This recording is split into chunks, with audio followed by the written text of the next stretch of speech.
Hi, I'm Jeremy Miller, and today I just had one simple question for you. What if every time you wanted to compete in any kind of sport or really just live your life, you were discriminated against in every single way? A lot of people don't know what that feels like. I know some people do, depending on race or religion, which is terrible. But today I'm going to talk about Jesse Owens, who was probably one of the most discriminated against athletes in the 1900s and of our time, really. Just with the things going on in the world, he really had to face a lot of adversity um, throughout his growing up, through college, and through his professional career. Whenever he stepped on the track to run, he always faced scrutiny just from other teams, other coaches, and sometimes even his other teammates. Basically, Jesse Owens really started running in high school, but he wasn't really noticed too much until he started running at Ohio State in 1935, which is a Big Ten school, obviously.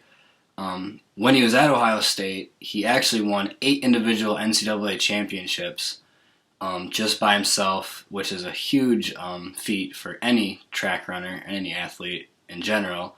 But actually, while he was there, he never received any scholarships at all, which meant he had no money, he couldn't pay for books, he couldn't pay for classes.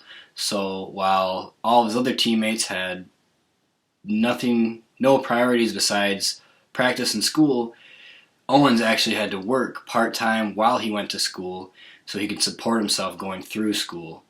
He traveled with the team, but he actually wasn't allowed to stay in the same hotel as the team. He had to stay in a black-only hotel. He couldn't eat with the team. He had to either order food in or find a blacks-only restaurant where he could go and eat. He was, even amongst his teammates, was scrutinized. But he did very well at Ohio State, and that's what kind of led to him going to compete in the Summer Olympics in Berlin, Germany, during 1936. And as we all know, 1936 was when Hitler was in control of Nazi Germany. And that was a huge deal for Hitler, that this black athlete thought that he could come and compete. Because for Hitler, this was basically his platform to show the world that they were the superior people. No one was as good as them. So that was a big deal for Americans and Germans alike. Owens went there in Germany to a hostile location, and he actually won 4 gold medals in the Olympics, basically proving to Hitler that, you are not supreme, nobody is, no race is better than a different race.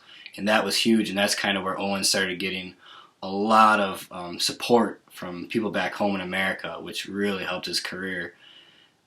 Hitler was actually so enraged during this that he did not stay for the medal ceremony. He left while Owens was on the podium, and that was a pretty big deal in sports history in America in general.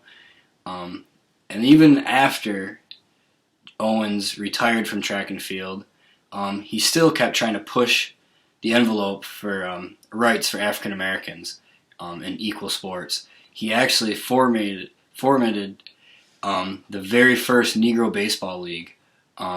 It basically gave them a platform, other African American athletes, to showcase their skills where they weren't getting chances before, and that was a huge stage for them, and it was awesome. He was actually the owner and the president of the Portland Rosebuds, and he would tour with the team. He would kind of do promotional things.